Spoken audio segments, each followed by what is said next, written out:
How would your life change if you became part of the top 1% of communicators in your industry? That's the question our guest posed to us. If that interests you, have a listen.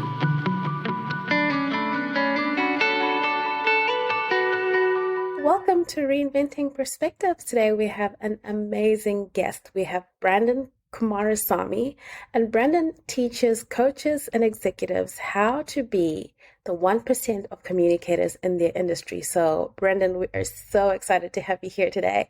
Please, just jump in there. Tell us who you are. What's your mission? The pleasure is absolutely mine. Thanks for having me on the show. So yeah, my name is Brenden. I'm the founder of MasterTalk. MasterTalk is a YouTube channel I started many years ago to help the world master the art of communication, public speaking. Yeah, to your point as well, I coach executives on how to become top 1% communicators in the industry. But the origin story, which I think is a bit more interesting, is when I was in university/college, I used to do these things called case competitions. Think of it like professional sports, but for nerds. So while other guys my age were playing rugby or footy or some other sport, I was playing presentations competitively. And that's how I learned how to speak, Priscilla. But then as I got older and I started working in corporate America, I realized that all of the information I had on communication wasn't available online for free on the internet. So that's when I started making video on the channel. Wow. And your channel is amazing. Please, thank you. If you're listening, go onto your YouTube and find MasterTalk. I mean, it's a rabbit hole. It's a rabbit hole of goodness. So...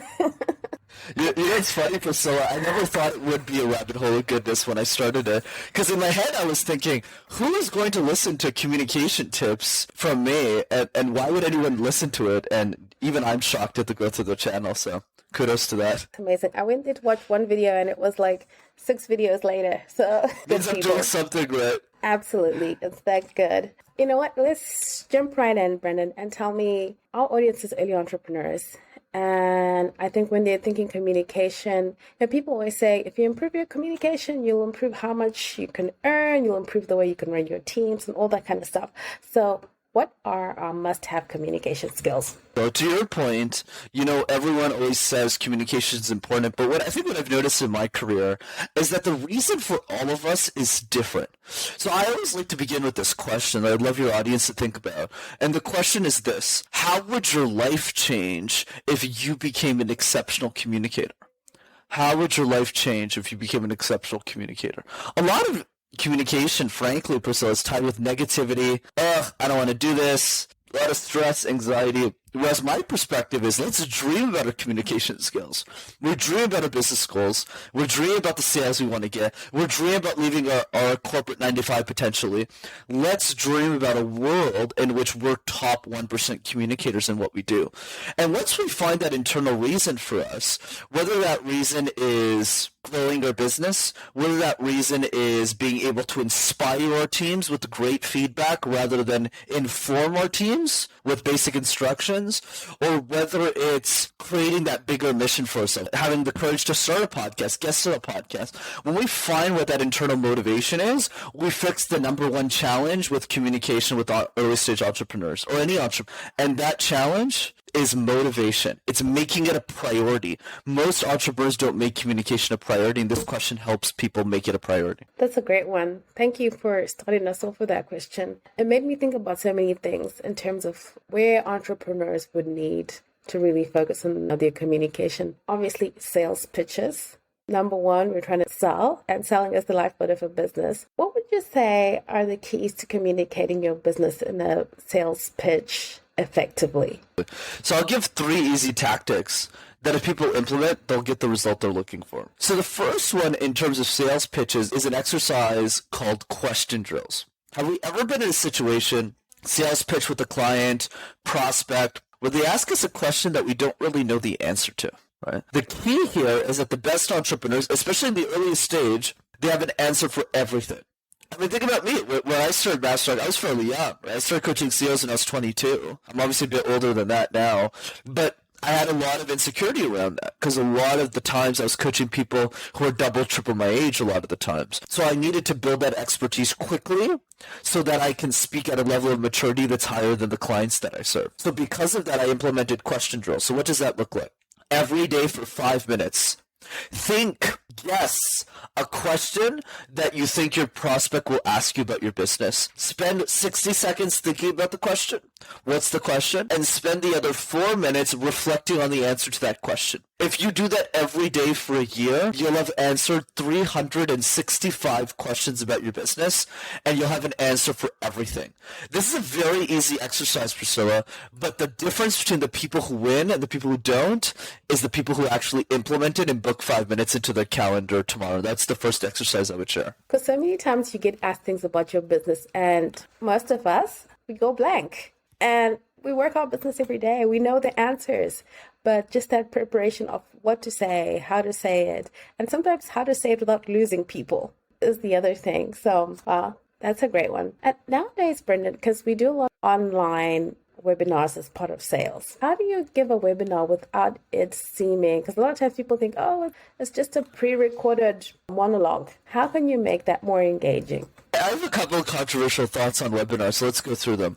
The first one, because I run a webinar, right? I do a free training every few weeks, but my webinar is very different than most people. So there's a couple of principles. The first one is I hate recorded webinars.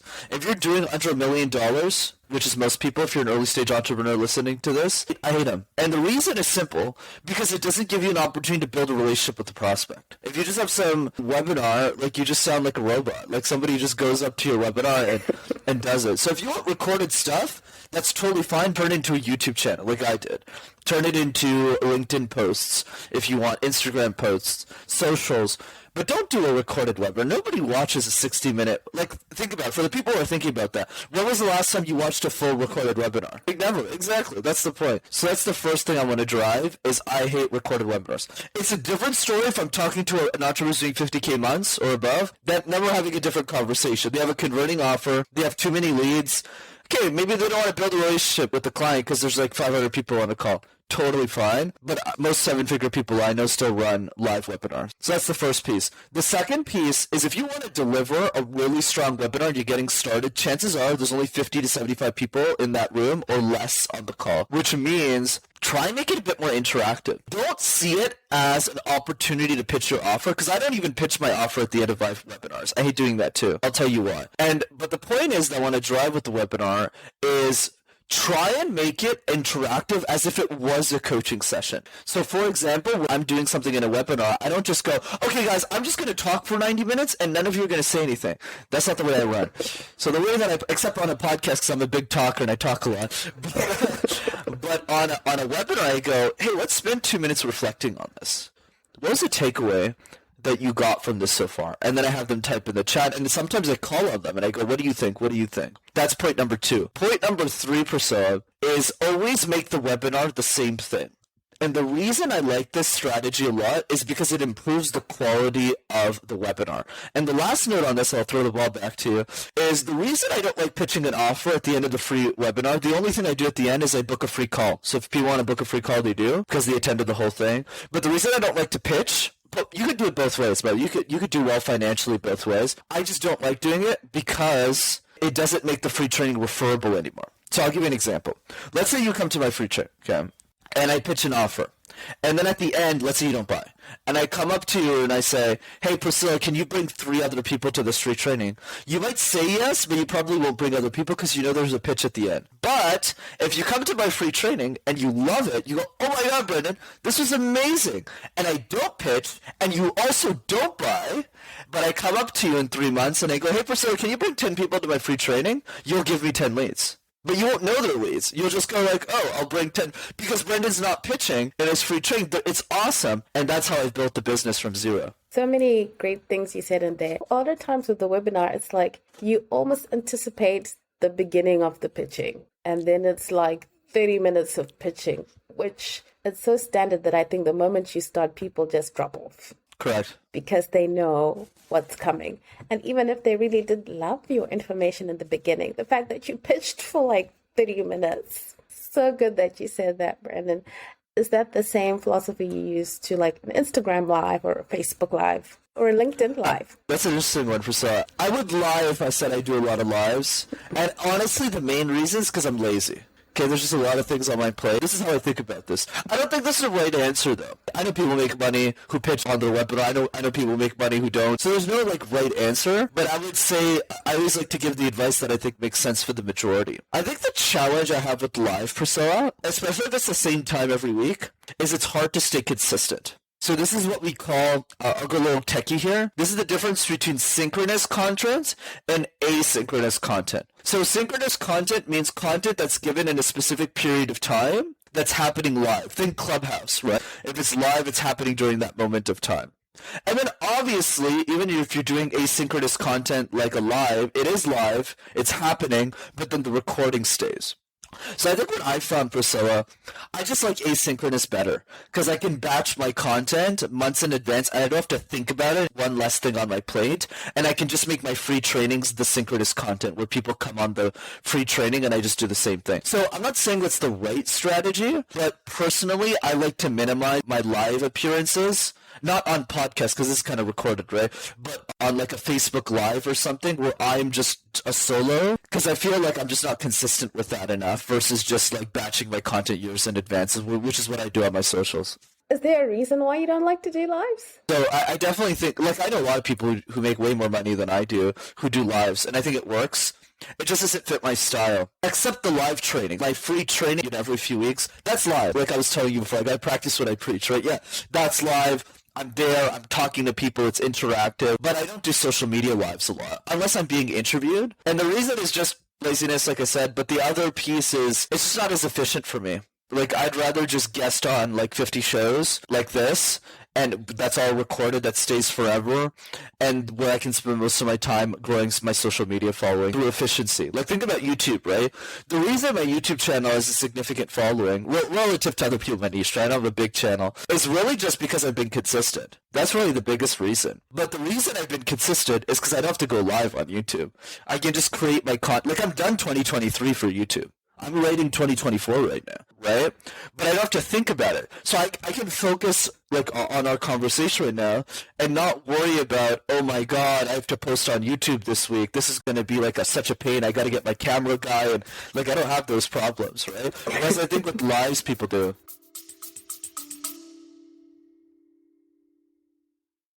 Hey, small business family, quick pause here. If you've been listening and thinking, I need help getting clear on my message and how to actually market this amazing thing I've created, I've made something just for you. It's called the Clarity Intensive, and it's 2 focused sessions, one-on-one, where we untangle your ideas, map out your next best move, and build a foundation for real business momentum.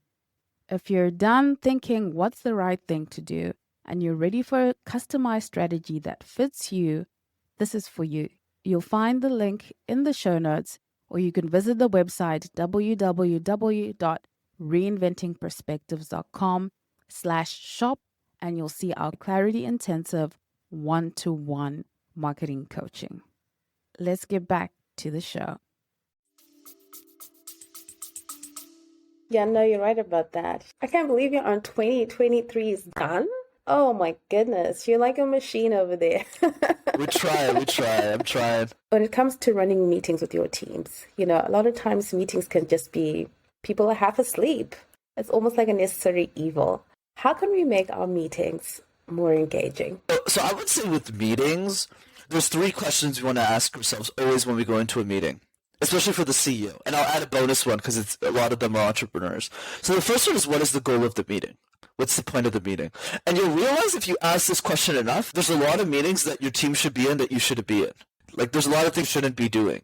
Even if you not necessarily have a hire because people are early stage, it might be like your friend who's helping you in the business for free that should be running that thing. If you keep asking yourself what is the goal of the meeting, you'll realize sometimes that the meeting is either not necessary or you shouldn't be at the meeting. So that's the first piece. That already saves you 5 hours a week off the top, right? Just from listening to this podcast, right? So that's the first one. Second one is, okay, if I understand the goal of the meeting is, what is my contribution in that meeting? So let's say we take this meeting. This meeting is a essential for me to be in because I'm being asked questions about guests, and it's essential for you to be in because you're asking me the questions, right? So there's no one that can replace us. I have to do this, and you have to be there too. So what is my contribution? Okay, your contribution is asking me fantastic questions and hosting this great show, and my contribution is trying my best to answer your awesome questions and delivering value.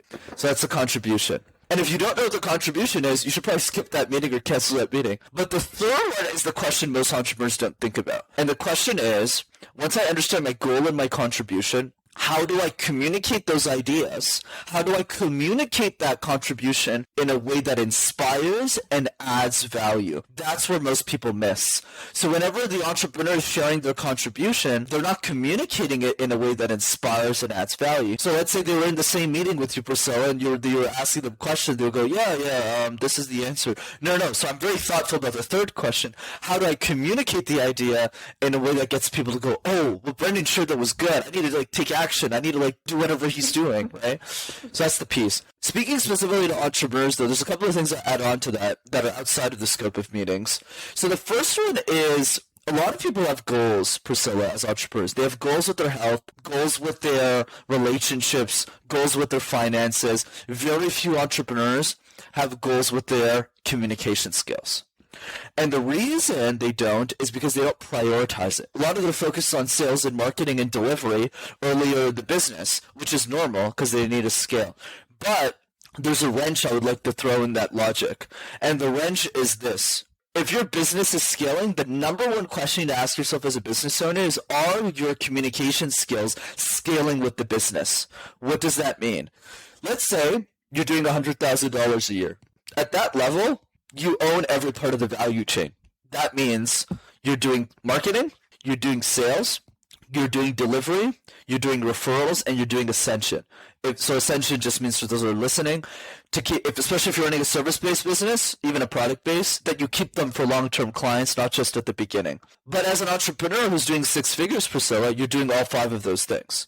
But here's the caveat. As your business scales, $500,000, $750,000, $250,000, $1 million, a lot of this stuff you used to do is now delegated to new people.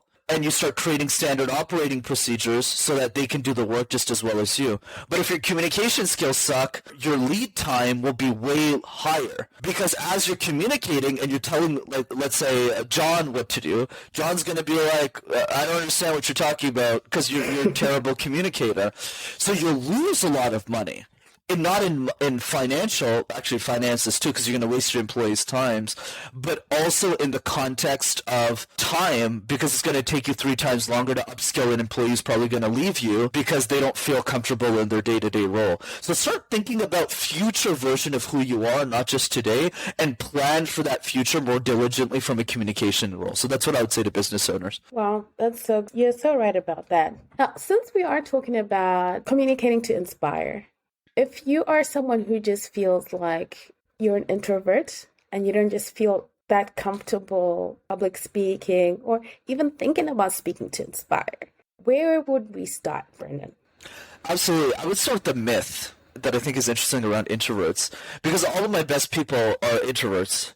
So I've never understood the whole idea that extroverts are better speakers than introverts. So for me to kind of break that myth, what I'd love to start with, Priscilla, is 3 common qualities that every introvert has that an extrovert like me can only dream of. Number 1, introverts are exceptional listeners.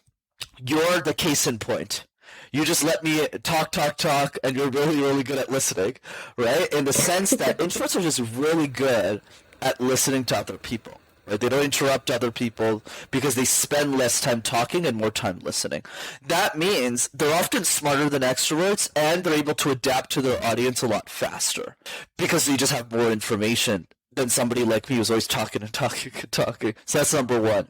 So I had to learn listening. It was self-practiced for a long time until I got it right. But not in the context of podcasting, because I know I'm on the show to deliver value, so I have to talk. So that's the first piece. The second piece, introverts are way better at the most fundamental skill of communication, which is pausing. So pausing is very simple. Taking a breath. Taking a pause to share an idea. For an introvert, this is very easy to do. once they understand the correlation between the pause and being a really good speaker, whereas an extrovert struggles with this. We're at bars, we're at parties, we're at events, and whenever there's a space, you automatically want to fill it up with more talking. Oh, Priscilla, what'd you do last weekend? Whereas the introvert is just going to sit there and say nothing. Difference number 3. And this one is not well known. I think I invented this one, so I'll take credit for this one. Introverts are less polarizing as speakers. What do I mean by this? Let's compare culprit number 1 and culprit number 2, Priscilla. Culprit number 1 is Gary Vaynerchuk. Culprit number 2 is Brene Brown. And there's no hate on Gary Vee here. I have a ton of respect for the guy. I would not be where I am today without his social media and everything he's done for the world. But I'm sure we can all admit that we either like the guy or we don't. There's no in between. You're either a raving fan, you have all of his NFT collections, you're watching all of his socials, or you don't like the guy. You're on one side or the other. That's what extrovert speakers do. They polarize their audiences. But it is illegal in all countries in the world, Priscilla, to say the following statement: I hate Brene Brown. Just the fact of saying that puts you in jail. I don't hate Brene Brown, obviously. She's incredible. But you go to jail for saying those types of things. And I'm sure the FBI is after me right now. But I think the point I want to drive, introverted speakers are more accessible and garner a lot less hatred than their extroverted counterparts. So what's my advice for introverts? Understand your advantages and play the game, because you can probably win it. Thank you for that perspective. Now, for someone who's like, okay, I'm an introvert, I got it, I'm going to play to my advantages, what would you say are kind of like your top 3 daily public speaking exercises? Number 1 is question drills. So we covered that one. 5 minutes a day, 1 question a day about your business. Okay, invest the time. Number 2 is random word exercise. Pick a random word like spoon, like fork, like phone, like copper, like screen, and create presentations out of thin air for 60 seconds. 5 words a day, 5 minutes a day. If you do this for a month, you'll have done the exercise over 150 times, which is pretty insane if you think about it. And advice number 3, 5 minutes every day, sending 3 video messages to people you really appreciate in your life. I'm not asking anyone to post on social. If you're scared of social, totally fine. I'm not here to change your mind. But what I am here to change your mind on is there's people in your life that have really done a lot for you, who have really showed up for you. So the question is, what are you doing for them? And you don't have to buy them roses, you don't have to buy them a Lamborghini, but you can show a bit of appreciation. And that's when we show that impact. I send video messages to my clients all the time. Why? Because it makes their day, and B, it makes me money. Right? That's the third piece. It makes me a ton of money because I'm the only service provider in their life who does that. I'm the only human being in their life that does that. So it's a win-win. It makes me money and it makes their day better because I actually care about them. You can't be in coaching if you don't care about people, right? And that's the 3 things. But here's the caveat we can end on, Priscilla, and the caveat is this. Only 1% of people who are listening to this booked 15 minutes in their calendar tomorrow to do all 3 of these things. Right? 5 minutes for the question drill, 5 minutes for the random word, and 5 minutes for the video messages. So if you want to be a top 1% communicator in your industry, I don't really need to sell you on the idea. The people who are top 1% who want that desire have already booked that 15 minutes. So if you're listening to this right now and you haven't booked that 15 minutes, you're not in the top 1%. So if your goal is to be in that, you should already book that time. And this is the most important advice I'll give you. It's going to be mind-blowing. Watch this, Priscilla, or listen to this. The best way to speak, drum roll please, the best way to speak, oddly enough, is to speak. I know this is crazy, but the best way to speak is to speak. So speak. Book some time in your calendar, 15 minutes a day, and get the result that you're looking for. Thank you for challenging the audience, challenging me too, to put in that 15 minutes. Now I feel like I'm under pressure now because Brenden told me I can't want to be top 1% and do nothing. I've got to book that time in and do something. So thank you so much for that. Now, Brenden, I always end with these last 2 questions. What is the number 1 book that you'd recommend to an early entrepreneur? The second one is always, what has faith meant to you on your journey? Love that. So the book, which ties well into the last question as well, Priscilla, is a book called Thirst by Scott Harrison. So Scott Harrison is the CEO of Charity Water. He started a nonprofit to help the world gain access to clean water. And what I loved about the guy is his ability to be really practical when it comes to everything we've learned today. He's applied it and he's changed the world and raised $500 million for clean water. He's helped probably like 15 million people, I think, at this point, gain access to water. And there's a quote in the book that changed my life. And the quote, which ties into the last question, Priscilla, is the goal is not to live forever, but rather create something that will. And earlier in my 20s, I asked myself, what am I creating that's going to live forever? And the answer was nothing until I started MasterTalk. So for me, faith means having the faith to pursue what you want to do, whether that thing is to be a stay-at-home mother who likes eating pickles in the morning, or whether it's being a super successful multimillionaire who's on a boat every week.